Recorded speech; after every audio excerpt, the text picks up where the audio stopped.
because we're so dismissive of the context, we're actually missing some of the richness. We're missing the context. We're missing the richness of what we are calling context. Because we allow context to be an unpacked piece of luggage. I see. Right? And then we just sit it there off to the side as if it exists off to the side, the context, which is this unpacked, unopened piece of baggage, piece of luggage. And we don't take the time to unpack it. And we don't take the time to unpack it and realize that it's the context is the system. All the parts of the system make up the context. So I realize that we're using a textual example here because obviously context comes from a textual domain, but it's used metaphorically in other ways. But we could equally use, say, a Yellowstone ecology, right? So you might have a network of things that includes wolves, right?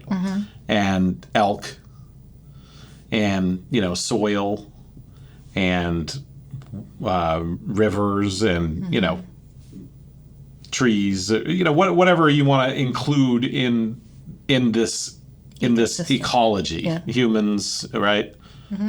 Et cetera, and, environments and pollutants and whatever. Yeah. And of course, we can, with DSRP, so we have our identities here. The identities have their others. They're related in all these different ways, right? And I'm just drawing relationships for now just to make the point. But let's say they're related in all these different ways, and we can zoom into those relationships.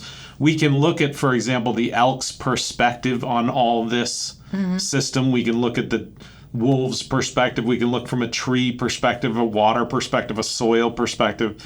We can look from the human perspective, right, and see these things differently. So when we do DSRP on this system, the Yellowstone ecosystem, let's say, what we're essentially showing is the context for every one of these things.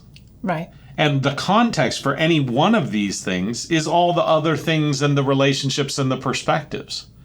Just like the context for this text is all the other texts and their place, right? So their relational place in the sentence, and their hierarchical place in the paragraph, and their identity meaning from the dictionary or from, and the dictionary definition could change as a result of it being next to this word and after this word. So there's relationships going on that it's a very complex network of things. Right. So whether we're talking about a paragraph of text or whether we're talking about a Yellowstone ecology, when we say context, it's kind of a lazy word. That's what's sort of, I guess I would say, frustrating about it, is it's a lazy way of saying, why not be more specific about what's missing? What's missing if you're saying the context, what's missing